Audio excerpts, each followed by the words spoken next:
Point channel स्वागत है। CTET जुलाई में आप सभी विद्यार्थियों को बहुत ही महत्वपूर्ण पॉइंट आपके बीच में लेके आए हैं। आपको जो जानवर संबंधित एनसीईआरटी कंटेंट्स में पूछी जाती है, तो आप सभी विद्यार्थी सक्सेस पॉइंट चैनल से जुड़ जाएं। मैं सर आप सभी विद्यार्थियों को आज सीटेट में जो पूछा जाता है जानवर संबंधित जो प्रश्न पूछी जाती है एनसीईआरटी जो क्लास 3, क्लास 4, क्लास 5 से संबंधित जो 1 से 5वीं तक की जो कक्षा में जो आपको सीटेट में प्राइमरी स्तर के जो पीआरटी में एग्जाम दीजिएगा उसके लिए सब बहुत ही महत्वपूर्ण और महत्वपूर्ण मानी जाएगी। तो जो भी छात्र हैं इस वीडियो को अधिक से शेयर कर दे, लाइक कर दे और कमेंट में बताएं कि आपकी वीडियो कितनी पढ़ाई कैसी आपको अच्छी लग रही है कि नहीं। आपको कोई तरह की अगर दिक्कत है तो आप कमेंट करके आप बताएं, तो उसकी हम लोग समाधान निकालेंगे। तो हम लोग चलिए आज हम लोग एनिमल के बारे में पढ़ेंगे, जो हमारे जानवर संबंधित कौन कौन से पॉइंट पे डिस्कस करते हैं। देखिए, जानवर में सबसे पहले बात को ध्यान रखना है कि जानवर की बातों पे ध्यान देना है।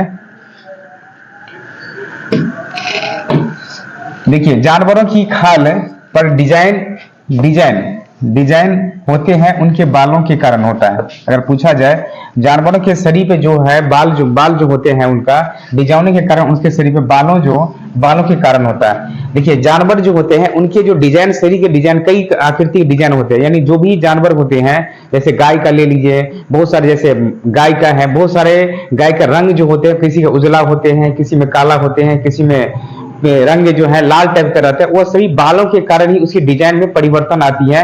ये आपको ये पहली पॉइंट आपको कर रहा है। देखिए, दूसरा कर रहा है दिन में जागने वाले जानवर आमतौर पर कुछ रंग ही देख पाते हैं, कुछ रंग पाते हैं। रात में जागने वाले जानवर जो हर चीज को सफेद और काली देखते हैं। जो रात में जागने वाले जो जीव होते हैं, जो जानवर होते हैं, वो सफेद और काली ही देखता है, सफेद और काली रूप में ही देखता है, काली ही देखता है, दो रंग को पहचान लेती है।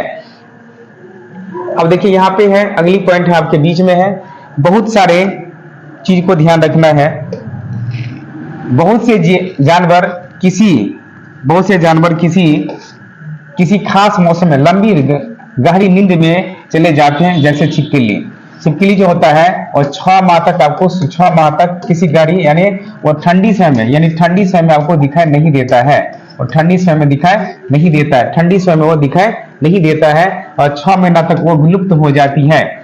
कुछ जानवर तूफान या भूकंप आने के कुछ समय पहले ही अजीब हरकत करने लगते हैं। जंगलों में रहने वाले लोग समझ जाते हैं कि कुछ जानवर जो कुछ बुरा होने वाली है। तो जैसे आप ले लीजिए, जैसे मछली सुनामी क्षेत्रों में जैसे होता है, वहां पर तूफानी है, मछली हो गया, भूकंप है, कई तरह की जैसे बंदर सब हो गया, कई तरह की जो अजनबी हरकतें कर रही, जिससे पता चल जाती है न कुछ जो है अकाल होने वाली, कुछ ऐसी घटनाएं घटने वाली है, जिससे ये पता चल जाती है आपको। जानवरों में भी देखने और सुनने और महसूस करने की शक्ति होती है। वैज्ञानिकों का मानना है कि कई जानवरों की जो अपनी पूरी भाषाएं होती है, सभी की अपनी भाषाएं होती है, इस बात का भी उल्लेख किया गया था। अब देखिए यहाँ पे इस बात की चर्चा किया गया कि अगर जानवरों की बाहरी कान एवं शरीर पर बाल होते हैं तो बच्चे देते हैं। तो याद रखना है, जिन बाहरी कान होना चाहिए और शरीर पर अगर बाल होगा तो क्या देंगे, बच्चे को जन्म देंगे। जिस जानवर में कान बाहर दिखाई देना चाहिए, अगर बाल दिखाई देंगे तो वो क्या देंगे, बच्चे को जन्म देता है। जिन जानवरों के बाहरी कान एवं शरीर पर बाल नहीं होते हैं वो क्या देंगे, अंडे देते हैं। जो जानवर का जो कान नहीं दिखाई देते हैं और शरीर पर जो बाल नहीं होता है, वैसे जानवर जो है अंडे देते हैं आपको। ये चीज को याद रखना आपको। अब देखिए यहाँ तक कुछ स्तनधारी की बात है, ध्यान दीजिए। स्तनधारी की विशेषताओं में इनके शरीर पर बाल का पाया जाना और कान के मध्य भाग में 3 अस्थियां जो होते हैं, जैसे कहते हैं मेलियन, इनकस, स्टेपस का में पाया जाने प्रमुख होता है। स्टेपस जो है सबसे छोटी होती है, सबसे छोटा अस्थियां होती हैं। यदि कुछ प्रजातियों को छोड़ देता है तो लगभग सभी स्तनधारी वर्ग के जंतु बच्चे देते हैं, तथा जिन जानवरों में यह नहीं पाए जाते हैं वे अंडे देते हैं आपको। जानवरों के जो कान होते हैं, ये देखिए जानवरों के जो कान होते हैं, जानवरों के कान के आकार और उनके सुनने की शक्ति में बहुत गहरा संबंध होता है। जिन जानवरों के कान बड़े होते हैं उनके सुनने की क्षमताएं अधिक होती है। इनका कान अगर बड़ा होता है तो उससे सुनने की क्षमताएं अधिक होती है। इस चीज को भी याद रखना आपको। हाथियों को कान के पीछे रखकर आवाज ज्यादा साफ सुनाई देती है। हाथियों को कान के पीछे रखकर आवाज ज्यादा सुनाई देती है, ये बात का भी उल्लेख किया गया था। अब देखिए जानवरों का जो शिकार करने की जो बात आती है उसमें चले जानवरों का शिकार। देखिए जानवरों का जो शिकार करने की बात आती है तो जानवरों का हाथी को उसके दांतों के लिए किया जाता है। गेंडा को उसको सींग के लिए किया जाता है, गेंडा को उसको सींगों के लिए किया जाता है। शेर जैसे शेर है, मगरमच्छ है और सांप को उनकी खालों के लिए प्रयोग किया जाता है, खाल के लिए मार दिया जाता है। जब कई जानवरों को जो शिकार किया जाता है, जो हाथी के दांत के लिए, गेंडा को सींग के लिए, शेर और मगरमच्छ को और सांप को उनकी खालों के लिए मार दिया जाता है। कस्तूरी हिरण को थोड़ी सी खुशबू के लिए मार दिया जाता है। कस्तूरी हिरण जो होता है उनको थोड़ी सी खुशबू के लिए उसे मार दिया जाता है। अगर खुशबू अगर मिल जाती है तो उससे मार दिया जाता है। के लिए कहा गया कि जानवरों को मारने वाले लोगों को शिकारी कहते हैं। जो जानवरों को मारने वाले व्यक्ति को क्या कहेंगे, उसे शिकारी के नाम से जानते हैं। जानवरों को मारने वाले जो व्यक्ति होते हैं उसे शिकारी के नाम से जाना जाता है। अब यहाँ पर देखिए कुछ जानवर जैसे सोते हैं, कितने घंटे कौन सोता है उसकी बात है, यहाँ पर ध्यान दीजिएगा। कुछ जानवर की नींद है, जैसे गाय 4 घंटा सोते हैं, अजगर आपको 18 घंटा सोता है, जिराफ आपको 2 घंटा सोते हैं, बिल्ली आपको 12 घंटा सोते हैं। तो कुछ ऐसे जानवर जो नींद लिया जाता है उसका जो सोने की जो क्षमताएं होती है ये आपको बताई गई है। अब देखिए अगली पॉइंट है आपको अस्लोथ। देखिए अस्लोथ सबसे जो है आलसी जानवर, ये जो है सबसे आलसी जानवर है, सभी को जानते हैं। ये जो है बहुत सबसे आलसी जानवर है। अस्लोथ जो है ये पेड़ पर उल्टा ही लटक के सोता है। ये जो है पेड़ पर उल्टा ही लटक के सोता है। ये ऐसा जानवर है जो पेड़ पर उल्टा ही लटक कर सोता है। तो अगर आप इसको याद रखेंगे, अस्लोथ देखने में भालू जैसा देखने में ये जो है वो भालू जैसा लगता है। ये देखने में कैसा, भालू जैसा, कि भालू की तरह।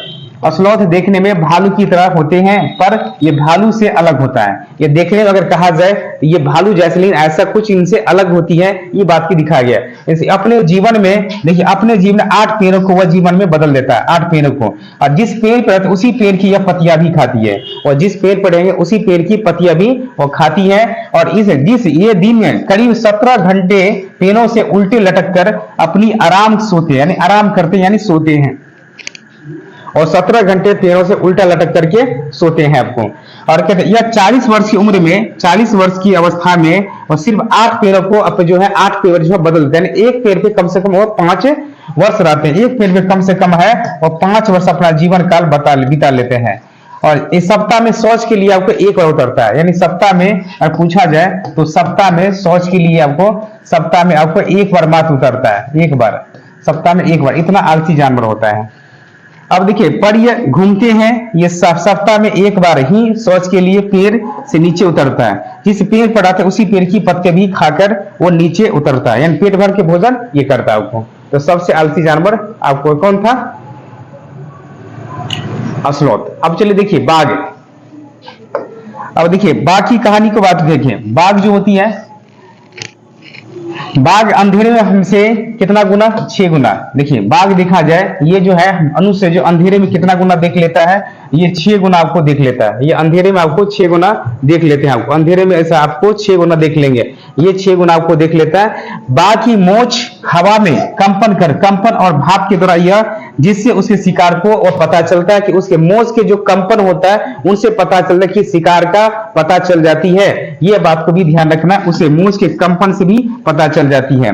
और इससे अंधेरे में रास्ता भी ढूंढ लेता है। यह अंधेरे में भी यह रास्ता को ढूंढ लेता है, याद रखना है, जो अंधेरे में भी यह रास्ता को ढूंढ लेता है। अब देखिए यहां पे, अब बाघ देखिए अंधेरे में, बाघ अपने इलाके में मूत्र करके अपनी गंध छोड़ता है। जब वो अपने इलाके में निकलते हैं तो वो क्या करते हैं, वो अपने मूत्र करके अपनी गंध छोड़ता है ना, अपनी गंध को छोड़ता है। और क्या दूसरा बाघ इस जो गंध को तुरंत पहचान लेता है। अपने वह जो अपनी रास्ते में जब जहां जाते हैं वहां पे क्या अपनी मूत्र को छोड़ दिया जाता है, जिससे दूसरा बाघ जब उस रास्ते से जाते हैं तो वह उस रास्ते से वो पता चल जाती है कि ये दूसरा बाघ गया है, जैसे अपने मूत्र के दुर्गंध से वो पता चल जाए और दूसरे बाघ भी इसके रास्ते वो जाने लगती है आपको। अब देखिए बाघ मौके के अनुसार अपनी सारी आवाजें बदलता रहता है। पहला ऐसा जानवर है जो अपनी मौके जैसे जैसे उसका मौका मिलता है उसी पर, इसीलिए वह बाघ जो है कितने जो जानवरों को अपनी ओर जो जैसे जैसे जानवर की आवाज होती है उस प्रकार से अपनी आवाजों को चेंज करने वाली जानवर है आपको बाघ। बाघ का जो जब गुराना होती है तो 3 किलोमीटर तक सुनाई देती है। जब वह चिल्लाते हैं तो 3 किलोमीटर तक सुनाया जा सकता है, यानी 3 किलोमीटर तक सुनिएगा। जब बाघ चिल्लाते हैं तो 3 किलोमीटर तक सुनाई देती है आपको। अब देखिए बाघ के दोनों कान बाहर ही आवाज इकट्ठा करने के लिए ध्यान दीजिएगा। जब बाघ की अगर बात किया जाए, बाघों के दोनों कान बाहर की आवाज इकट्ठा करने के लिए अलग अलग दिशाओं में बहुत ज्यादा घूम भी लेता है। और यानी क्या ये टोटल सर्किल ऐसे घूमता रहता है, पूरे सर्किल की तरह घूमता है, घूम जाते हैं। बाघ हवा से पत्तों के हिलने और शिकार की झाड़ियों में जो हिलने से हुई आवाज के अंदर को तुरंत भांप लेता है। आवाज के अंदर को तुरंत जो है वह भांप लेता है, आवाज के अंदर को वह तुरंत भांप लेता है। तो ये सब सभी बात है आपको बाघ के बारे में। चलिए अगली पॉइंट है, देखिए हाथी।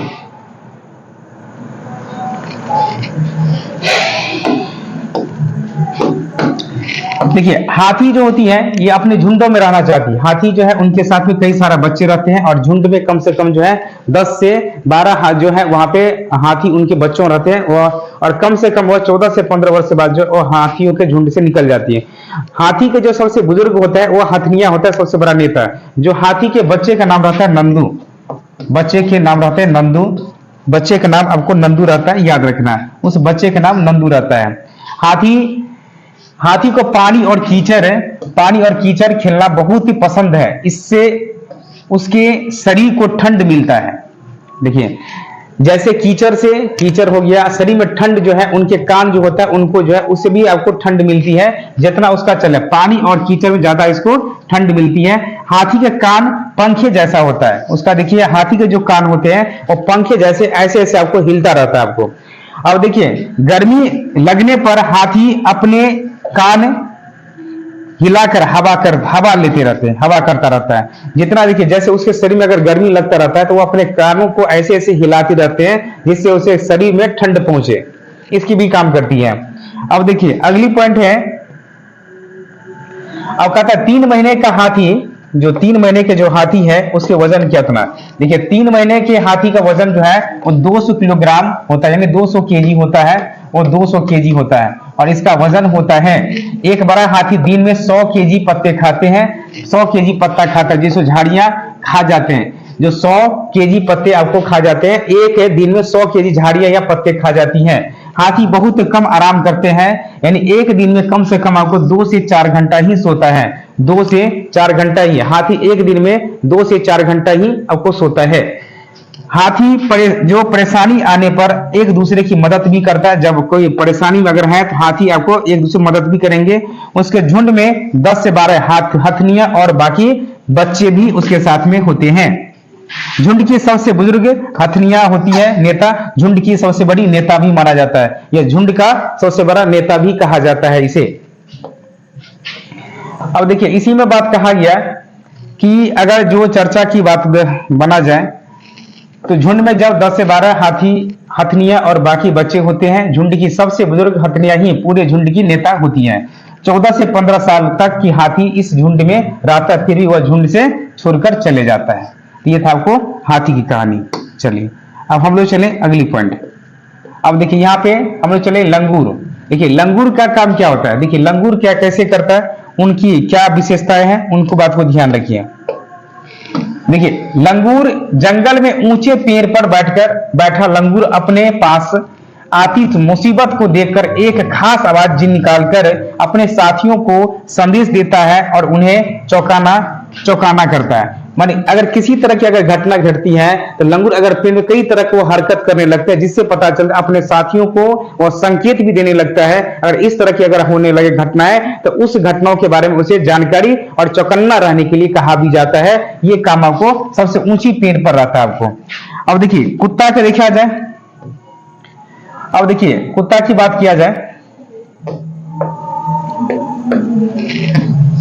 कुत्तों की गलियों में अपनी जगह बटी हुई होती है और कुत्ता एक दूसरे के मल मूत्र की गंध से जान लेता है कि उसके इलाके में बाहर का कुत्ता आया था कि नहीं। ये भी बात को ध्यान रखना, ये सब कॉमन चीज है आपको। देखिए मगरमच्छ के छोटे छेद जैसे कान, जैसे मगरमच्छ की बात किया जाए तो मगरमच्छ के छोटे छेद जैसे कान होते हैं लेकिन आसानी से दिखाई नहीं पड़ता है।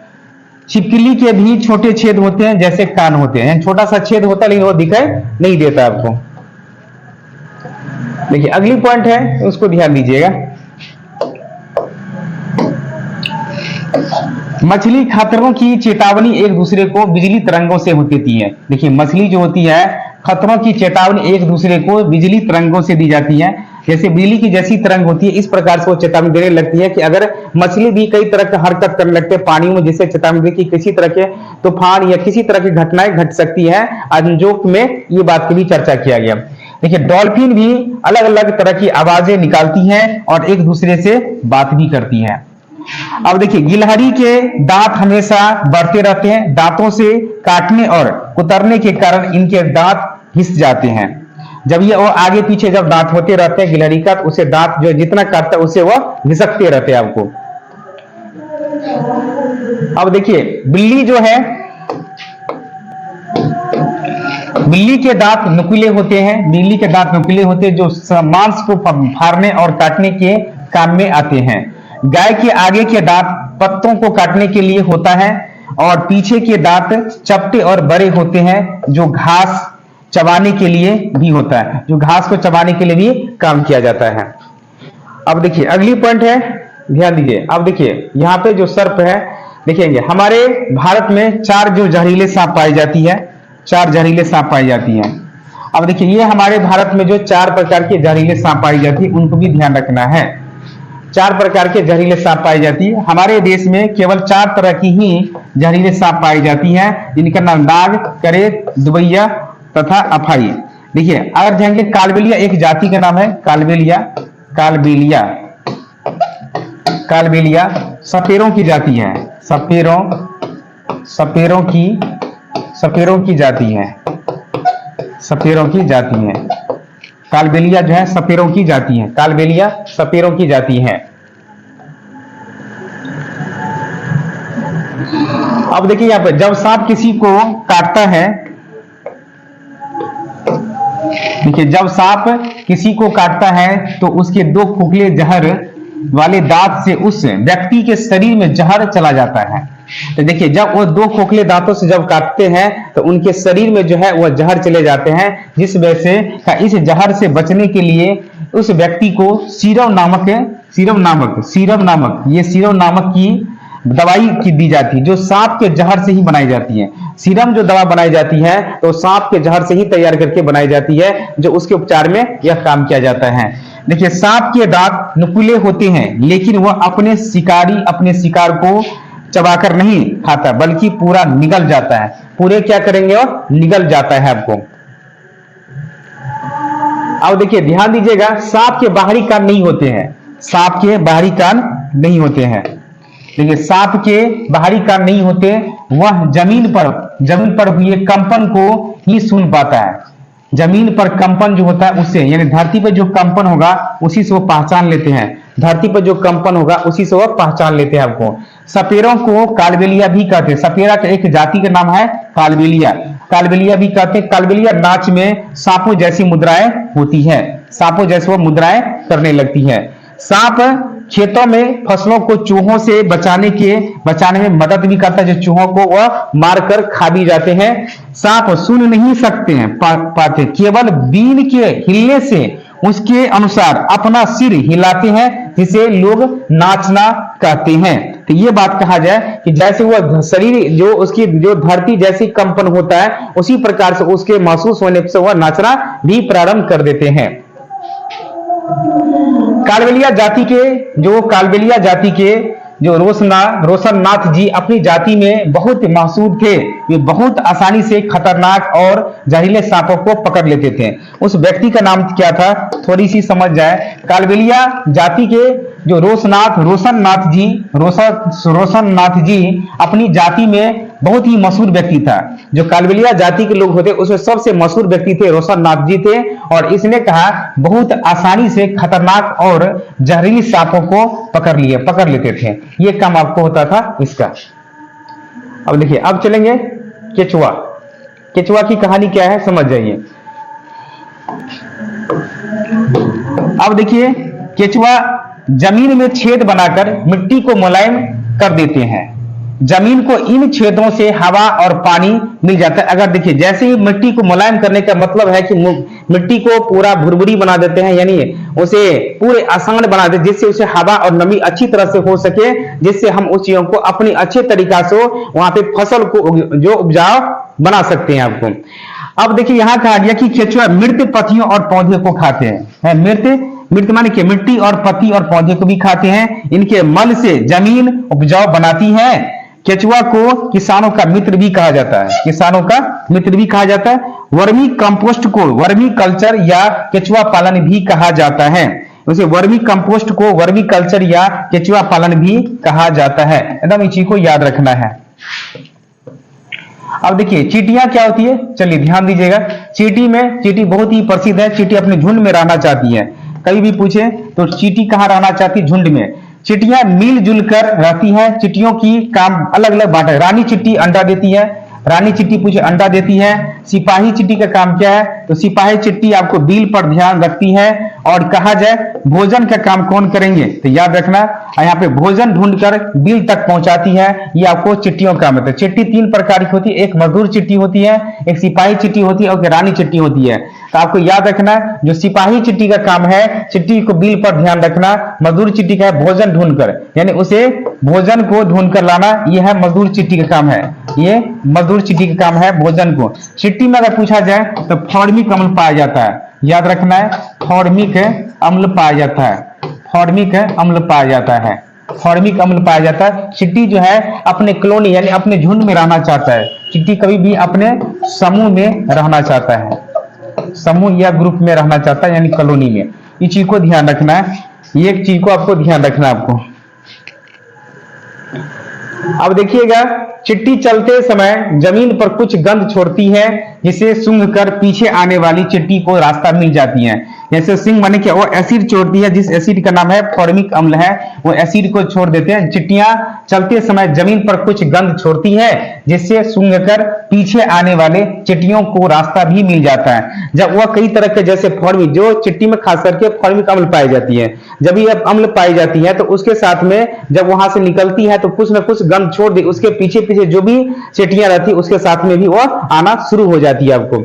अब देखा कि पहरेदार चिट्टियां एक विशेष प्रकार की गंध के कारण दूसरे चिट्टी को पहचान लेती हैं। जब वहां पे एक चिट्टी जो होता है दूसरे चिट्टी को इस प्रकार पहचान लेती है कि उनकी गंध जो छोड़ा रहता है, उस गंध के द्वारा एक दूसरे को वह पहचान भी लेती है। अब देखिए अगला, चिट्टी खाने की चीजों को अपने बिल में जमा करती है। याद रखना, चिट्टी जो है जो भोजन लाती है उसको होता है। चिट्टी का पूछा जाए तो 3 प्रकार का। पहला चिट्टी पूछेंगे तो रानी चिट्टी अंडे देती है, सिपाही चिट्टी हो गया बिल पर ध्यान देती है, मजदूर चिट्टी हो गया तो मजदूर चिट्टी भोजन लाती है। तो 3 प्रकार की चिट्टियों की कहानी है। चिट्टी आपको याद रखना है, चिट्टी में कौन सा अम्ल आती है, तो फॉर्मिक अम्ल पाई जाती है। अब यहाँ पर देखिए सामाजिक कीट कौन कौन है जो समाज में रहते हैं, जो एक ग्रुप में रहना चाहती है। देखिए सामाजिक कीट दीमक, ततैया, मधुमक्खी और चींटी भी होते हैं जो सामाजिक कीट होते हैं। तो समाज में रहने वाले, जैसे एक ग्रुप में एक कॉलोनी में रहने वाला है, दीमक है, तो आपको ततैया है, आपको मधुमक्खी है, या चिट्टी है, तो सभी एक साथ रहना चाहती है, जो एक साथ अपने समाज में एक झुंड में रहने की चाहत रहती है इसको। देखिए मलेरिया से इस बार भी क्वेश्चन बहुत सारा आया था, इसी को ध्यान रखिएगा। मलेरिया से हर बार एक क्वेश्चन आपको पूछा जाता है, तो मलेरिया परजीवी से एक क्वेश्चन नहीं, इस बार तो 2 क्वेश्चन पूछ दिया था। इस मलेरिया से आपको 2 क्वेश्चन आ चुका था, ये 2 क्वेश्चन भी आ चुका था। मलेरिया से आपको 2 क्वेश्चन पूछ दिया था आपको। अब देखिए क्या, मच्छर, मच्छर हमारे शरीर की गंध खास करके पैरों की तलवे की ओर और हमारे शरीर की गर्मी से हमें ढूंढ लेता है। देखिए मच्छर एक ऐसा प्राणी है, कितना भी दूर आ जाइए तो आपके शरीर की गर्मी, तलवे की गर्मी का हट से जो आपको कई दूर तक जो है उसको आपको पहचान ले, जहां रहिएगा वहां पर आपको ढूंढ कर निकाल देता है। मच्छर पानी में अंडे देती है, मच्छर जो है पानी में अंडे देती है। डेंगू, इससे कौन कौन बीमारी, डेंगू, मलेरिया, चिकनगुनिया, इस तरह की बीमारी होती है। बीमारी मच्छरों के द्वारा फैलता है, याद रखना। इसमें एक परजीवी के नाम होती है, याद रखना, जो परजीवी के नाम है प्लाज्मोडियम।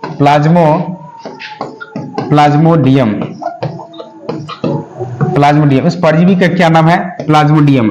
उस परजीवी के नाम अगर पूछा जाए क्या नाम है, तो प्लाज्मोडियम के नाम से जाना जाता है। अब देखिए यहाँ पे मक्खी से कई तरह के जैसे बीमारी सब फैलता है, उनको भी चर्चा करें हम लोग। देखिए मक्खी से डायरिया, हैजा, जैसे डायरिया, हैजा, टाइफाइड जो इत्यादि बीमारियां फैलती हैं। मक्खियां अपने पैरों में बीमारी के कीटाणुओं लाती हैं और जब यह बिना ढके खाने पर बैठती हैं तो उसे दूषित कर देती है। उस खाने को खाकर हम बीमार भी पड़ जाते हैं। जब कभी भी आपको जैसे बर्तन में अगर पानी है तो उसको ढक के रखना चाहिए, या भोजन को ढक कर रखना चाहिए। जैसे कोई कीड़े मकोड़े गिर गए तो उससे कई तरह की बीमारी भी होने की संभावना हो सकती है। कुछ भी बीमारी हो सकता है कि कौन सा कीड़ा है, उनमें कई बैक्टीरिया, कई विषाणु होते हैं, जिसकी वजह से आप वो फैलने से आप भोजन दूषित हो जाएंगे, खाने से व्यक्ति बीमार भी पड़ सकता है। अब देखिए यहाँ पे चलिए अगली पॉइंट है, मच्छरों से बचने के लिए उपाय। देखिए मच्छर से बचने के लिए उपाय क्या क्या होगा। जब मच्छर से बचने के लिए उपाय क्या क्या होगा, कि मच्छर से बचने के लिए उपाय क्या क्या होगा, यानी उपाय क्या है। रुके हुए पानी या इकट्ठा हुए पानी में मलेरिया के मच्छर पैदा होते हैं, इसीलिए मच्छरों के प्रजनन को रोकने के लिए पानी में तेल डालना उचित रहता है। इससे पानी का पृष्ठ तनाव कम हो जाता है, इसका पृष्ठ तनाव कम हो जाता है और ऑक्सीजन की आपूर्ति रुक जाती है, जिससे मच्छर का लार्वा मर जाता है, जिससे मच्छर का लार्वा जो है वो मर जाती है, जिससे मच्छर का लार्वा मर जाती है। अब देखिए घरों में डीडीटी का छिड़काव किया जाना चाहिए। घरों में अगर पूछ दिया जाए तो घरों में डीडीटी का छिड़काव किया जाना चाहिए, और क्या आसपास पानी जमा न होने देंगे। पानी के बर्तन, टंकी, कूलर को साफ करके रखना चाहिए। जब है इनको साफ करके रखना चाहिए। अगर इनको साफ करके नहीं रखेंगे तो मच्छरदानी का भी प्रयोग करना चाहिए। इस सबसे हमें बचाव मिलती है। ये था मलेरिया से संबंधित आपको क्वेश्चन, निश्चित रूप से पूछता ही रहेगा। चलिए अगला देखिए। अब देखिए इसी में कहा गया कि जब वहां पे जमा हुए पानी में मिट्टी का तेल छिड़कने से, देखिए जमा हुए पानी में जब मिट्टी तेल की छिड़काव होती है, तो जब मिट्टी तेल में अगर छिड़काव या पानी में मछलियां डालने से मछलियां मच्छरों के अंडे को खा जाती हैं, जिस वजह से उससे भी इसकी लार्वाएं मर जाती हैं। अब चलिए अगला है रेशम का कीड़ा। देखिए रेशम का कीड़ा क्या होती है। अब देखिए रेशम की कीड़ा क्या है। रेशम का कीड़ा अपनी मादा को इसकी गंध से कई किलोमीटर दूर से ही पहचान लेता है। जो यह कई दूर तक से, यानी रेशम के जो कीड़े के द्वारा बनाए जाए, मादा को कई गंध से दूर तक ही उसे पहचान भी लेती है। यह काम होता है इसका। अब देखिए चूहा का काम क्या है। अब देखिए चूहा का काम क्या क्या है। चूहा देखिए अगर ध्यान दे, चूहों की देखने की क्षमता कम होती है, लेकिन इनके सूंघने, छूने और टेस्ट करने की क्षमता अधिक होती है। ये बात को ध्यान रखना आपको। ये था आपको जानवर संबंधित जो कौन कौन सा महत्वपूर्ण शब्द है उनको ध्यान रखना है। अब देखिए हम लोग चलेंगे अब पक्षी की बात में। पक्षी से संबंधित क्या क्या शब्द आते हैं उनको भी ध्यान रखेंगे। अब देखिए पक्षी से कौन कौन सी चर्चा की जाएगी, थोड़ी सी ध्यान दीजिएगा। देखिए पक्षी केवल अंडे देने के लिए घोंसला बनाते हैं। पक्षी जो है केवल अंडे देने के लिए घोंसला बनाते हैं। जब अंडे से बच्चे निकल जाते हैं तो वह घोंसला छोड़कर उड़ जाती हैं। ये आपको काम है। जब पक्षी जब केवल अंडे देने के बाद जब घोंसला जब बनाते हैं, जब उसे बच्चे निकल जाते हैं तो वह घोंसले को छोड़कर भी चले जाते हैं। घोंसला छोड़कर पक्षी अलग अलग जगह चले जाते हैं और पेड़ों पर, जमीन पर भी अलग अलग जो है वह कई तरह के जो है घोंसलाएं बनाकर भी रहती हैं। अब यहां पर देखिए, अधिकतर पक्षियों की आंखें उनके सिर के दोनों तरफ होती हैं। जैसे अगर कहा जाए तो बहुत सारे ऐसे अधिकतर पक्षियों की आंखें उनके सिर के दोनों तरफ होती हैं, सिर के दोनों तरफ होती है। पक्षियां एक ही समय में दो अलग अलग चीजों को एक साथ देख लेते हैं, यानी उन पर नजर डाले जाते हैं। जो डाल दिया जाता है, जब अलग अलग चीजों पर केंद्रित करते हैं तो उनका देखने का दायरा बढ़ता है, और जब ये बिल्कुल सामने देखते हैं तो इनकी दोनों आंखें एक ही चीज पर होती हैं।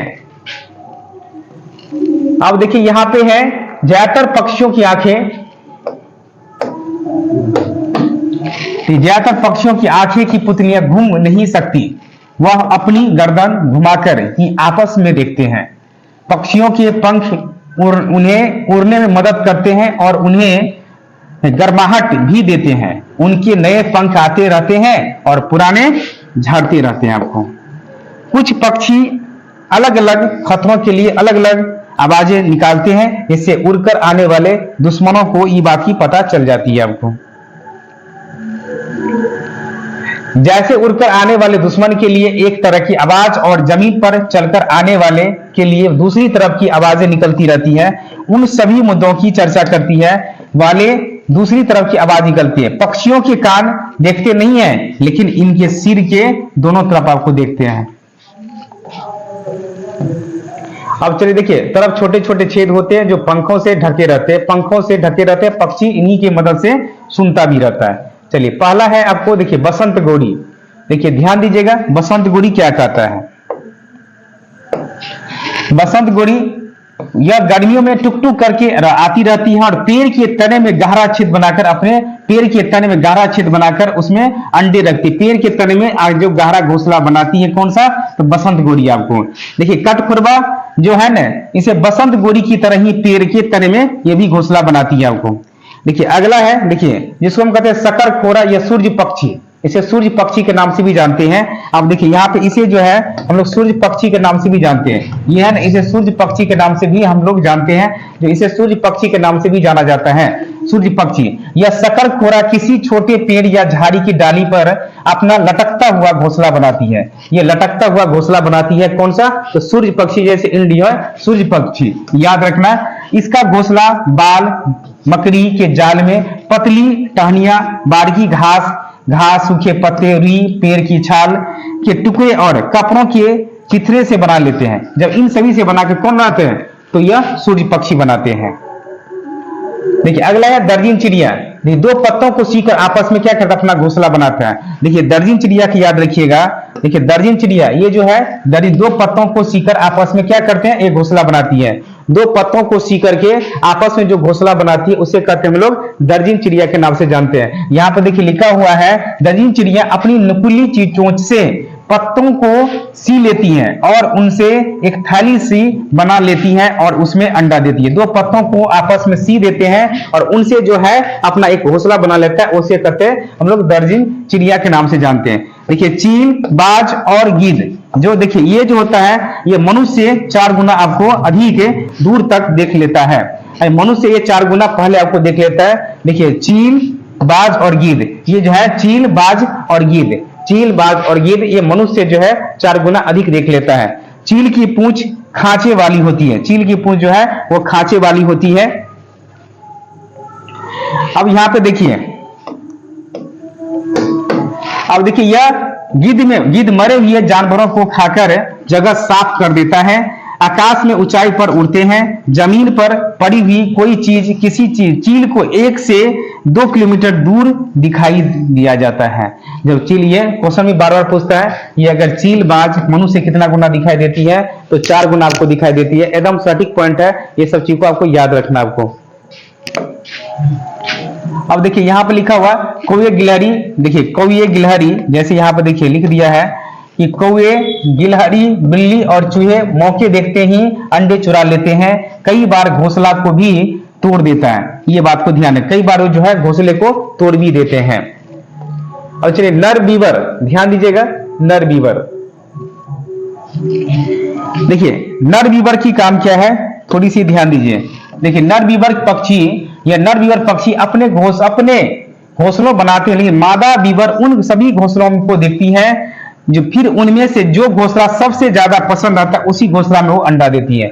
ये ऐसा पक्षी है कि जिसमें अगर यह घोंसला ऐसी जगह देंगे जहां बहुत सारे घोंसला देखने के बाद, बहुत सारे अगर घोंसला देखने के बाद जो सबसे सटीक, जो सबसे पसंदीदा होगा उसी में वो अंडा देता है। ये आपको कौन सा, नर बीवर पक्षी आपको। अब देखेंगे फक्ता, ध्यान दीजिएगा फक्ता। देखिए फक्ता एक ऐसा पक्षी है, ध्यान देना है। देखिए फक्ता एक ऐसा है, फक्ता जो है कैक्टस कांटों के बीच तथा मेहंदी के मेड़ में अपना घोंसला बनाती है। ये याद में, ये कैक्टस जो है, कैक्टस यानी नागफनी और जो मेहंदी के झाड़ी के बीच में घोंसला कौन बनाती है, तो फक्ता नामक ये चिड़िया बनाती है आपको, ये फक्ता नामक चिड़िया बनाती है। देखिए अब देखिएगा अगला पॉइंट है जैसे उल्लू। और देखिए उल्लू को समझ जाए, क्वेश्चन कितना बार पूछा गया क्वेश्चन है। उल्लू अपनी गर्दन पीछे तक घुमा सकता है, यानी ये 360 डिग्री पूरा सर्किल आपको घुमा लेता है। लेकिन मेना झटके में, अगर मेना पूछेंगे तो झटके से अपनी गर्दन को पीछे की हद तक झुका लेता है। झटके में अगर पूछ दिया जाएगा तो मेना और पूरे घुमा लेता है आपको, तो उल्लू याद रखना है। अब देखिए पक्षियों की आंखों का आकार उनके सिर की तुलना में बड़ा होता है। अगर कहा जाए जो पक्षियों की जो आकार होता है, तो पक्षियों की आंखों का आकार उनके सिर की तुलना में बड़ा होता है और बड़ी आंखों साफ देखने में मदद करती हैं। उड़ते हुए टकराने से बचाती है और दूर से शिकार को पहचानने और पकड़ने में मदद करती है। ये सभी काम किसका है, तो पक्षियों का। अब देखिए कलचीरी का काम क्या है, ध्यान दीजिए। कलचीरी पौधा क्या है, ध्यान देंगे। कलचीरियां पत्थर के बीच अपना घोंसला बनाती हैं। किसके बीच, तो पत्थरों के बीच अपना घोंसला बनाती हैं। इनके घोंसलों में पौधे की नाजुक टहनी, जड़, ऊन, बाल, रुई सब बिछा हुआ रहता है। ये आपको इसे कलचीरी पौधा के नाम से कलचीरी पक्षी कहा जाता है। पत्थरों के बीच अपना घोंसला बनाती है। देखिए इसके बाद में यह छोटे छोटे कीड़े खाती हैं और इनकी चोंच अंदर से लाल होती है, अंदर से इसकी चोंच लाल भी होती है। अब देखिए कौवा का काम क्या है। देखिए कौवा के घोंसले में कौन रहता है। देखिए कौवे के घोंसले में लोहे के तार और लकड़ी की टहनियों जैसी चीजें भी होती है। लकड़ी क्या, कौवे के घोंसले में लोहे के तार और लकड़ी की टहनी जैसी चीजें भी होती है। ये आपको कौवा जो है सबसे ऊंची डाली पर अपना घोंसला को बनाती है। अब यहां पर देखिए कौवे पेड़ की ऊंची सबसे डाली पर घोंसला बनेगा, सबसे ऊंची डाली पर घोंसला बनाते हैं कौवा। कोयल अपना घोंसला नहीं बनाती है, वह कौवे के घोंसले में अंडा देती है। कौवा अपने अंडे के साथ साथ कोयल के अंडे को भी साथ जो देता है, यानी क्या उसके साथ साथ में कौवा को भी अंडा को रखता है, क्योंकि कोयल अपना घोंसला नहीं बनाती है और कौवे के घोंसलों में रहता है आपको। अब देखिए अगला है गोरैया, ध्यान दीजिएगा। गोरैया अलमारी के पीछे, याद रखना, गोरैया जो बनाता है ये आपको गोरैया है जो अलमारियों के पीछे जो अपना घोंसला बनाती है। अलमारियों के बीच अपना घोंसला बनाती है जो गोरैया अलमारी के ऊपर और आईने के पीछे अपना घोंसला बनाती है, याद रखना है। अब देखिए कबूतर की बात है, ध्यान दीजिए। कबूतर पुराने मकान या खंडर में घोंसला बनाती है। कबूतर पुराने मकान या खंडर में अपना घोंसला बनाती है। तो अब देखिए यहां तक आज हम लोग पक्षी के बारे में पढ़े। पक्षी में कौन जो पक्षी और जानवर संबंधित आपके बीच में हमने डिस्कस किया आपको।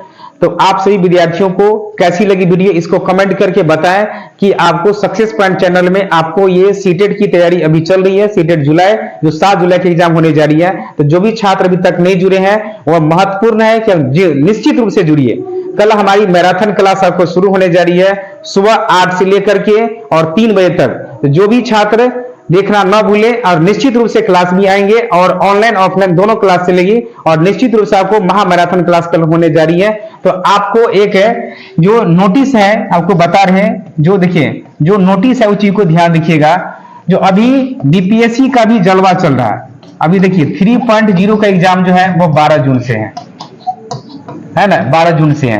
इसके बाद बीपीएससी का 4.0 का भी अगस्त में अनाउंसमेंट कर दिया कि अगस्त में एग्जाम इसका भी लिया जाएगा। फिर कर दिया बीपीएससी शिक्षक का 5.0 का, इसका भी आपको दिसंबर में कहा कि हम एग्जाम लेंगे। अगर देखिए जो छात्र अगर आपको 2024 और 2025 के बीच में अगर चाहते हैं कि हम बीपीएससी शिक्षक बनना चाहते हैं, बीपीएससी शिक्षक, तो आप निश्चित रूप से मेहनत में लगे रहिए, निश्चित ही आपको सफलता मिलेगा। देखिए पढ़ने के साथ आपको सेल्फ स्टडी बहुत जरूरी होती है। आप रेगुलर जो चीज पढ़े हैं उनको अभ्यास करिए। डेली का जो है कुछ जो क्वेश्चन आपको वीकनेस जा रहा है, जो लगता है कि हमें डॉट जा रही है, उस सब क्वेश्चन को देखिए। आप हमें क्वेश्चन सेट लगा रहे हैं, उसकी डॉट कौन कौन सा, उसको कम से एनालिसिस करना सीखिए और कम से 4 से 5 घंटा आप क्वेश्चन को कम से डिस्कस करिए। जो थ्योरी डॉट है वो थ्योरी को देखिए, उनके साथ क्वेश्चन लगे। आपको 3 काम करना, थ्योरी, इसके साथ में प्रीवियस क्वेश्चन और मॉक टेस्ट, ये 3 काम आप कर लेंगे तो आप किसी भी कंपटीशन एग्जाम को आप क्रैक कर सकते हैं। जिस एग्जाम की तैयारी करें उस एग्जाम में आपको 3 चीज करना रहता है। अब सीटेट की भी तैयारी आप कर रहे हैं तो सीटेट का प्रीवियस क्वेश्चन, सीटेट का आपको इसका मॉक टेस्ट लगाना जो मॉडल सेट होता है, और इसके बाद में आपको थ्योरी आपको कमांड होना चाहिए कि हमें क्या क्या कंटेंट्स पढ़नी है, हमें क्या क्या जरूरी है, उन चीज को मुद्दों को समझना है। तो बीपीएससी में अगर आपको सिलेक्शन लेना है तो आप सक्सेस पॉइंट आइए, क्लास निश्चित रूप से ज्वाइन करिए। आपको ये जलवा आपको चलेगी 2025 तक। आप निश्चित रूप से इसमें अगर आपको भाग लेना है 3 से लेकर के 5 के बीच में, तो आपको 2024 से 25 के बीच में आपको सक्सेस पॉइंट, आपको शिक्षक निश्चित रूप से बना दिया जाएगा। तो आज हम लोग जानवर और पक्षी के बारे में पढ़े। अब अगले वीडियो कल हम आप लोग के बीच में अगली चरण लेकर आएंगे। यहीं तक आप सभी विद्यार्थियों को जय हिंद, जय भारत।